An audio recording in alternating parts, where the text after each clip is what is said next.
Once again, we see a curious state of affairs in the United States following the tragic news that greeted us when we woke up this morning. Miranda Kahn has more. JD, here's what we know about EgyptAir Flight 804. Right now, the search for the plane continues. Officials now say they did not find wreckage, clarifying early reports that they had. Also, Egypt's aviation minister raised the specter of terrorism earlier today. The possibility of having a different action or having a terror attack is higher than the possibility of having a technical. The plane disappeared from radar this morning with 66 people on board. It was on its way to Cairo, Egypt from Paris, France. No Americans were on board. Now, word of that missing plane immediately made its way into the political circuit, as you suggested earlier, with both leading candidates reacting to the news. But it was what Donald Trump said that captured everyone's attention. It's just too soon to know. I have no more knowledge. It's too early to definitively say. While the Obama administration refrained from calling missing EgyptAir Flight 804 a possible act of terror, others did not, including Donald Trump, who sent out this tweet just before 6:30 this morning. Looks like yet another terrorist attack. Airplane departed from Paris. When will we get tough, smart, and vigilant?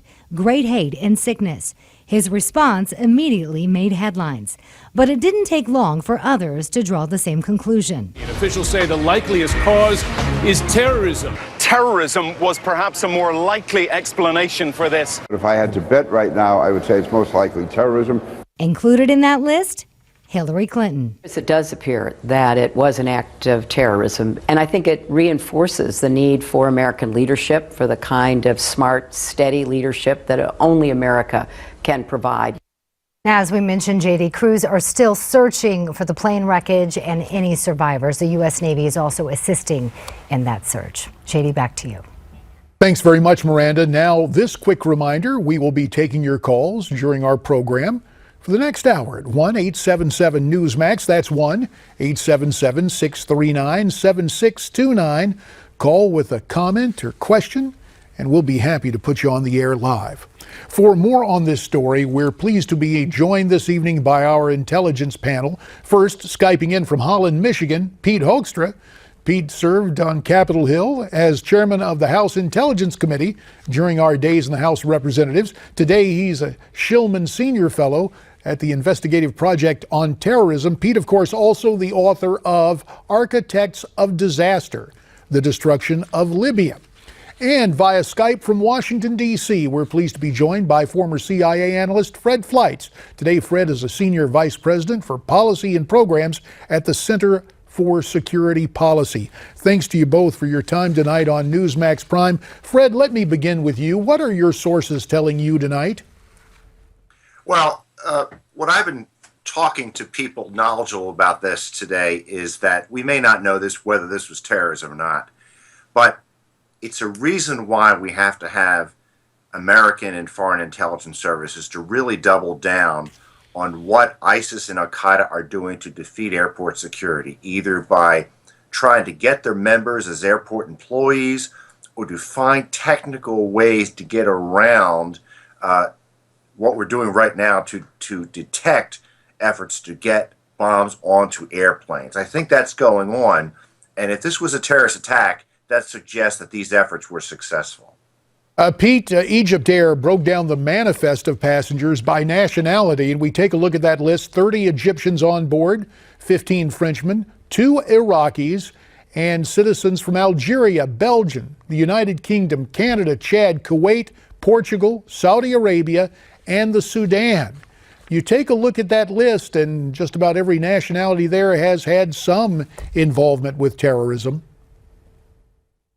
Well, that's exactly right, JD. But I really think, and I agree with Fred, there's a number of layers that we need to use the intelligence community to find out exactly where the gaps are and how ISIS is exploiting this.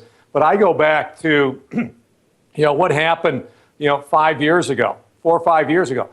Egypt is a target. Egypt is at the crosshairs of ISIS right now. Remember, Egypt is a place where the Muslim Brotherhood was founded 90 years ago. This is the epicenter of radical jihadists.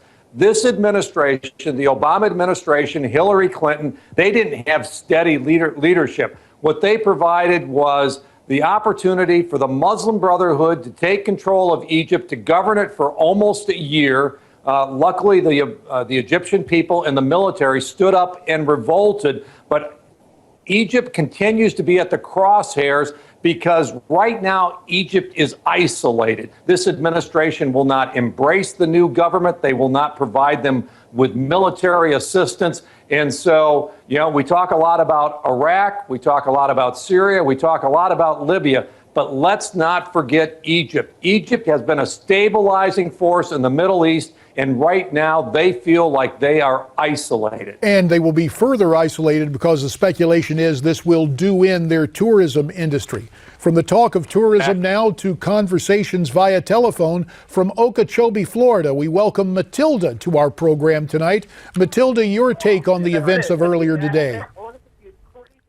Matilda, you're live on Newsmax TV. Hi there. Hi, Matilda. This evening? It's good to have you on. Your take on what transpired with the EgyptAir flight. Oh, I feel like there has to be some type of domestic conspiracy behind it. There are so many nationalities that are considered a threat to this nation on board that flight that how could it have not been targeted? Well, Matilda, you ask a very good question. Let's go back to Fred Fleitz. Yes, we have to be cautious. Yes, there are a lot of layers to peel through. There's just the difficulty of recovery of the wreckage and all that goes along with it. But it does seem that just given the people involved, the area of the world, it's reasonable to infer there must have been some sort of terrorism involvement. I think that's right. And I mean, the passenger manifest is a real question. And everyone on that plane, the names, we're going to have to go through them very carefully to see whether there were any ties to Al-Qaeda or ISIS.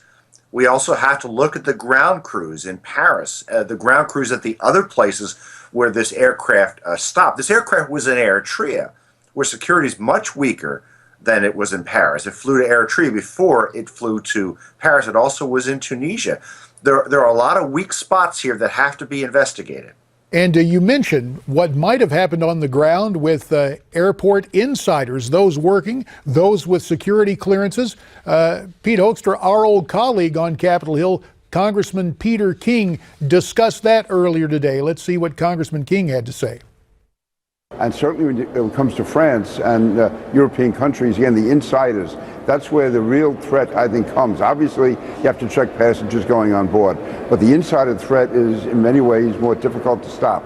And I know that French intelligence has been very concerned about the presence of Islamist supporters working at the airport, being at the airport. Well, Pete Hoekstra, let me ask you what Pete King is pointing out here and add to it just a little bit. I understand that there's been a form of a crackdown, increased security screening at Charles de Gaulle Airport for the workers, and in fact, a number were dismissed just a couple of weeks ago. Yeah, but there's also indications that in other places in Europe, I think at Heathrow, they just identified someone who had been working there for an extended period of time, who had ties to radical jihadists.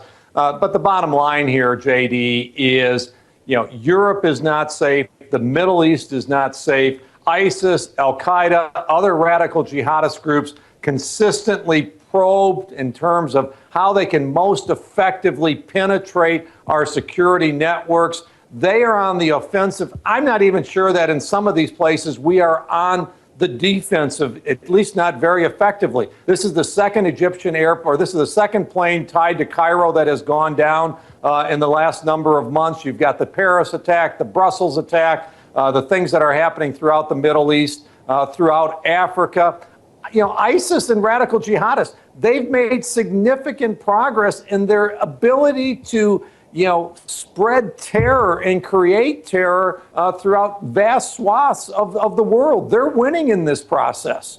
And while we continue on, the administration almost dispassionately, very deliberately says, well, we just have to wait and see.